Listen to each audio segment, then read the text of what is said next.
Yeah. How are we doing? I'm good. What intercession of saints anytime? Justin Martin. Take a drink, man. Take a drink. You've done a good job. Thank you very much. Can I question you about what happened last week? Yeah, go on. Sorry.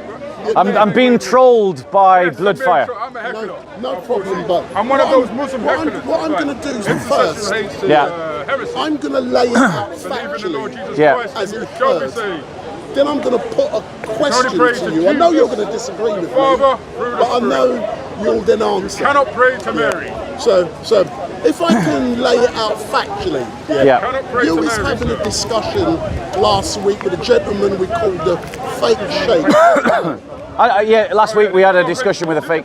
I don't think he's a fake sheikh. I think he's a real sheikh. Yeah. So I've called him the fake sheikh. Okay, fair enough. What then happened, and I'm laying it factually first, he then bumped into you. That is not in dispute. What then happened, was then you then reacted to him by pushing him. What then happened was the fake sheikh's bodyguard who was standing there like this. He then rushed in and started pushing you. What then happened was then Soka, your cameraman, he got pushed and then all hell broke loose after that. Is that factually correct how it occurred? And then I'll put the point to you.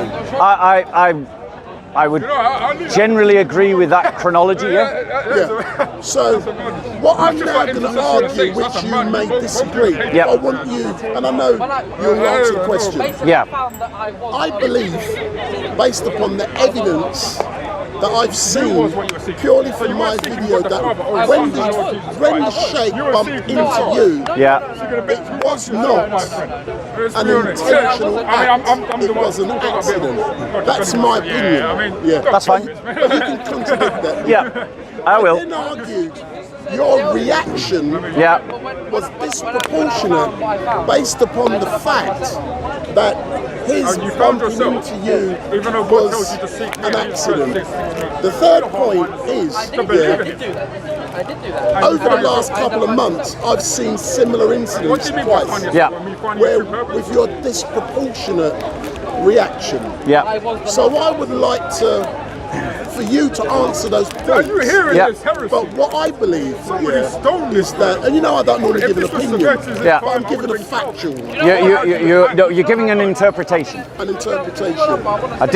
The facts are not in dispute, but your interpretation of the facts I'm going to dispute. That's no, and that is so great. That is so great. But I have seen twice similar disproportionate reactions. I know there's a history down here with Muslims, Christian, so I can understand what happens. So I'll now give you the opportunity to answer the points. So you try to suggest that well, let's just call him Abdul Sheikh Crutch, Sheikh Abdul Crutch, that he accidentally bumped into me. When you actually look at the evidence, on a number of occasions, he came right close to me. There was no accident in what he did. He came close to me, he reached over and he pushed. That is what the video shows, so long as you can see it from the right angle. And that means that it was intentional. It was not an accident.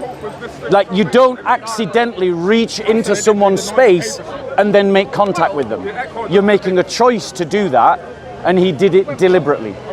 The reality is that the Islamist mindset, the supremacist mindset that a significant minority of Muslims have, mean that they think that they can treat and do to Christians whatever they want, and that we should just roll over and accept it. When Hatun Tash was attacked, there were Muslims that blamed her for her getting knifed. When she was knocked unconscious, there were Muslims that blamed her for her getting knocked unconscious. When Christians have been attacked in this park, other Christians have been attacked in this park, there are always Muslims trying to justify it. You can't let them control the narrative. You can't be so soft that you allow them to control the narrative. The reality is that the evidence in every single one of those incidents including the other one that you've referenced but not mentioned, I'm willing to bet when we look at the video evidence, I'm the one that's touched first. Let's agree on both that point, yes. But my argument is that disproportionate reaction, not it did or didn't happen, it's a fact it happened. Yeah. So you're saying it's disproportionate. I was pushed and I pushed back. If his mob had just left it at that would have died. They would have been handbags at dawn moment and it would have been nothing. But the reality is his mob saw an opportunity to attack and they did. And that's the mindset that Christians face in Nigeria. It's the mindset that Christians face in Pakistan. It's a mindset that Christians face in France, and it is increasingly a mindset that we're seeing here in London. That if you stand up to a Muslim bully, you have invited some kind of, you're at fault then. And I simply refuse to accept that that's the way the world works. No one has to back down to this bullying ideology. No one has to back down to Islamist supremacism. Last Sunday, the Christians literally got their ass handed to them. Like, we all got beat up. We all got beat up. Yeah, we all got beat up. But, intellectually, the Sheikh's religion got minced. And you have all these Muslims saying it was a great victory, we beat up the Christians. That's no victory, it just shows you lost the argument.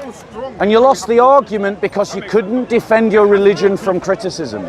And that is a demonstration of truth, that truth can stand up to criticism, and Islam is collapsing in the face of criticism. Does it say somewhere in the Bible that you should turn the other cheek? Because I'm of the opinion, and I'll give you my opinion, because you reacted, I'm arguing it was disproportionate, but we can disagree. And we do. But what kind of message is that sending to others when they see a leading light like yourself reacting to the way you did to the Sheikh? And I do agree that if it wasn't for the mob, the incident would have been over in a couple of seconds. It was a nothing incident that got totally blown out of context. It was, the disproportionality was the Muslim response to my response. That's where the disproportionality is, StreetMic. It's not that I was disproportionate, it's that the Muslim mob was disproportionate. But could that disproportionality... Do you agree that it was disproportionate? No, I do. Yeah, okay. But hence the reason I've used that legal word. But would you agree that disproportionality is influenced by the fact that down here there is history going back with Christians and Muslims, and any time, accident or not, something occurs, there's a reaction, and a big reaction. Right. I am sorry. Forgive me, because I was looking for something to answer your question in the Bible and I didn't quite get your question. If you could just repeat it, please. No, what I was trying to argue is that, is it not correct that because there is a history down here with Christians and Muslims, when something happens, it's likely to receive a disproportionate reaction due to the history going back many years? So let me throw this back at you, because you're making the kind of faux pas that lots of commentators make when they try to be neutral and objective.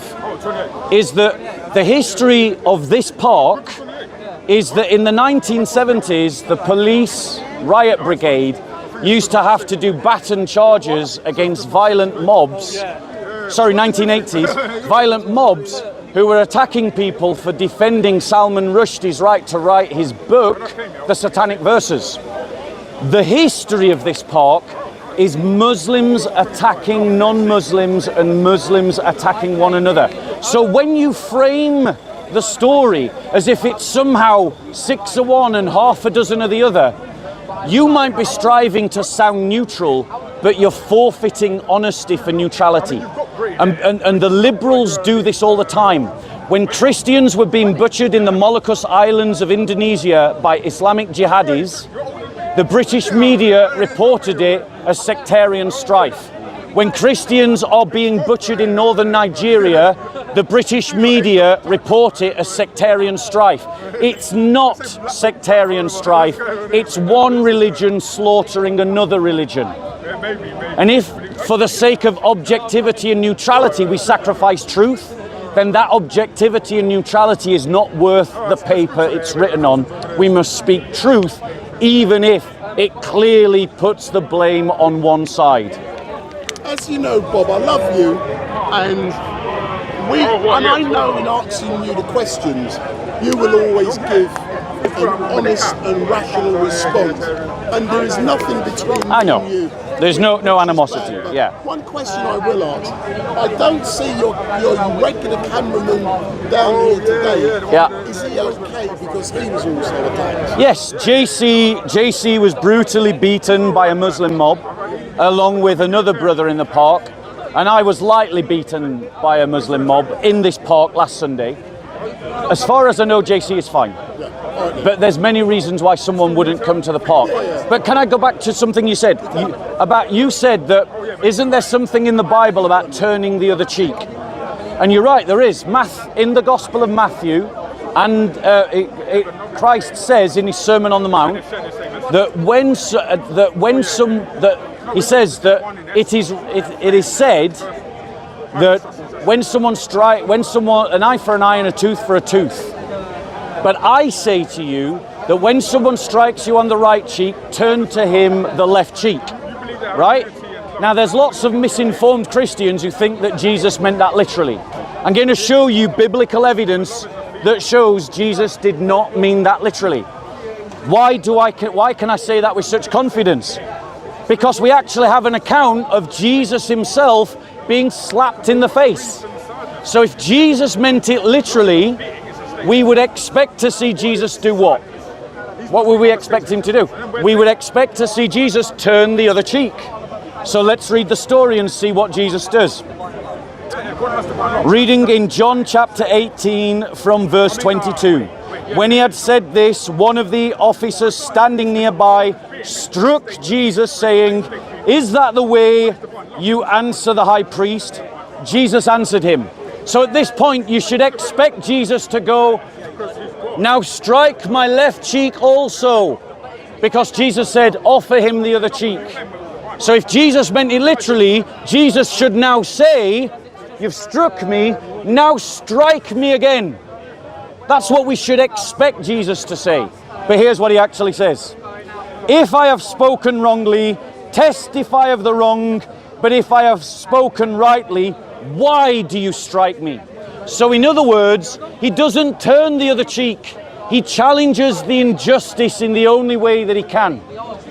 And Christians, if you ask me what kind of message I want to give to Christians, is don't be bullied. Stand up to the bullies. Stand up to those that attack the church. Defend the church. Defend your brothers and sisters. Always operate within the law as you best can under the circumstances. Don't do vigilantism. Don't do gangsterism. Don't do thuggism like we saw last Sunday. But don't be bullied. Don't be a doormat. Christianity doesn't teach pacifism. It doesn't teach being a doormat.